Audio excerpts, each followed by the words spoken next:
भेटीलागी जीवामध्ये पुन्हा एकदा स्वागत। पंढरपूरकडे वाटचाल करणाऱ्या आदिशक्ती संत मुक्ताईच्या पालखीचं बीडमध्ये अतिशय अनोख्या पद्धतीने स्वागत करण्यात आलंय। स्वातंत्र्यपूर्व काळामध्ये सुरू झालेली वारकऱ्यांच्या सेवाभावाची परंपरा आज 5वी पिढी आहे, भक्तिभावाने जपते। आणि विशेष म्हणजे शके 1828 मध्ये खरेदी केलेली तांब्याची आणि पितळी ऐतिहासिक भांडी आज सुद्धा जतन करण्यात आलेली आहे। याच भांड्यांमध्ये वारकऱ्यांसाठी वरण भाताचा महाप्रसाद शिजवला जातो। पंचांचा वाडा, लोकवर्गणी आणि सेवाभाव यांच्या बळावरती सुरू असलेली परंपरा बीडकरांच्या भक्ती सोहळ्याचं अनोखं उदाहरण ठरत आहे।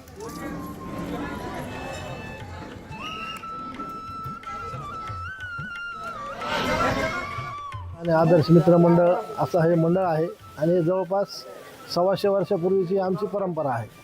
कारण आमचे पूर्वज आजोबा वडिलोपार्जित लोक ते ज्यावेळेस पालखी बीडमध्ये यायची त्यावेळेसपासूनचा हा इतिहास आहे।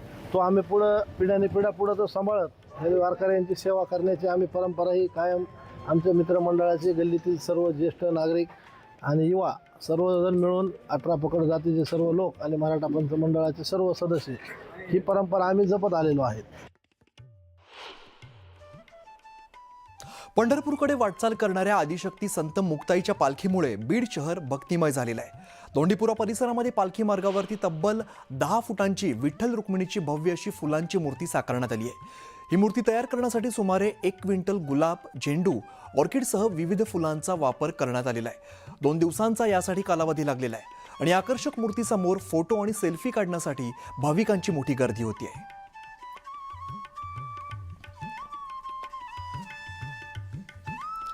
तर फुलांची सुंदर अशी सजावट करण्यात आलेली आहे। बीडमध्ये फुलांमध्ये विठ्ठल आणि रुक्मिणी साकारण्यात आलेली आहे। 10 फुटांची ही मूर्ती आहे आणि ही मूर्ती पाहण्यासाठी या मूर्तीसोबत आपल्या विठुरायासोबत फोटो काढण्यासाठी मोठी गर्दी होती आहे।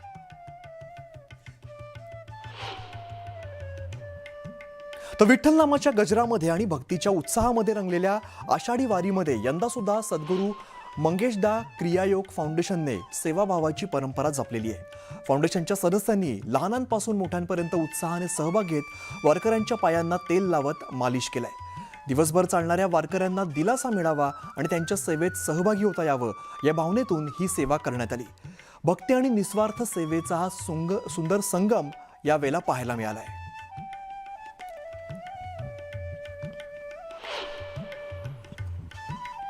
माझे नाव मानस आंबरे आहे। मला वारीत सेवा करायला खूप आवडते। हे माझ्या वारीचे 2रे वर्ष आहे। मनुष्य सेवा हीच ईश्वर सेवा असं आमच्या सद्गुरुजींनी आम्हाला शिकवले आहे। प्रत्येकात विठ्ठल असतो म्हणून आम्ही या वारकऱ्यांची सेवा करतो। आम्ही त्यांना पाणी देतो आणि त्यांची मदत करतो। मग आम्हाला वाटतं की आम्ही विठ्ठलाची सेवा केली आहे। सद्गुरुजींनी दिलेल्या शिकवणीमुळे मला वारकरी सेवा करायला खूप आनंद होतो। सद्गुरुजी आम्हाला नेहमीच सांगतात की तुझ्यात विठ्ठल आणि माझ्यात विठ्ठल या एका विचारसरणीतून आमचं माणसाकडे पाहण्याची आम्हाला एक नवीन दृष्टी मिळाली आहे। त्यामुळे ह्या वारकऱ्यांची सेवा करताना आम्हाला असं वाटतं की आम्ही पांडुरंगाची सेवा करतोय आणि विठुनामाच्या गजरात लाखो वारकरी पंढरीच्या दिशेने जी वाटचाल करत असतात या भक्तीच्या सागराचा आम्हाला एक छोटासा भाग बनता येतो, हे आमचं अहोभाग्य आहे।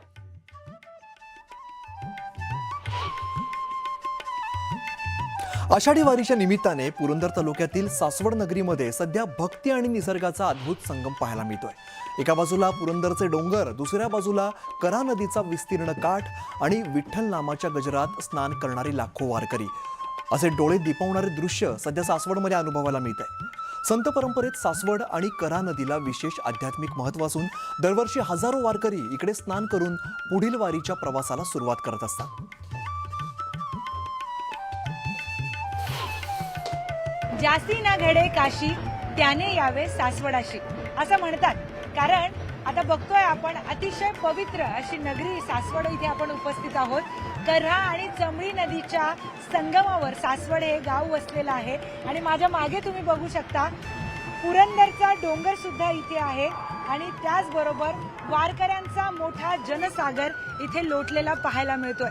हे विलोभनीय दृश्य आहे संत सोपान काकांच्या संजीवनी समाधी भूमीचं म्हणजे सासवड नगरीचं। सासवड या भूमीला इतिहास आणि अध्यात्माची खूप मोठी देणगी लाभली आहे। वारकरी संप्रदायामध्ये सासवडाचं महत्त्व इतकं अथांग आहे की जुन्या संतांनी सुद्धा लिहून ठेवलाय, जासी घडे नकाशी त्याने यावे सासवडाशी, जिथे गुप्त गंगा सोपानांच्या पायाशी. होय, कऱ्हा आणि चंबळी नदीच्या संगमावर वसलेलं हे सासवड गाव साक्षात काशी इतकंच पुण्य लाभलेलं आहे आणि इथे लाखो वारकऱ्यांची श्रद्धा सुद्धा आहे. अगदी लहान वयामध्ये संत सोपान काकांनी संजीवनी समाधी घेतलेली माहिती आपल्याला मिळते आणि आज याच नदीच्या साक्षीने त्यांच्या 137व्या पालखी सोहळ्याचं पंढरपूरकडे प्रस्थान होतानाचं चित्र आपल्याला पाहायला मिळतं. खरं तर अत्यंत भावनिक असा हा क्षण आहे, कारण संत मुक्ताईबाईंचं सुद्धा मंदिर इथेच आहे आणि याच मंदिरामध्ये म्हणजे जिथे संत सोपान काकांचं समाधी स्थळ आहे त्याच मंदिराच्या जवळ संत मुक्ताईंचं सुद्धा मंदिर आहे. भावा बहिणींचा हा अतिशय भावनिक संगम इथे. तुम्हाला वारीमध्ये येता आलं नाही तर काय झालं, घरी बसल्या वारीचा हा अनुभव आम्ही तुमच्यापर्यंत पोहोचवतोय. व्हिडिओ जर्नलिस्ट हर्षद गोरकासह मी प्रियंका लाठी, न्यूज 18 मराठी, सासवड.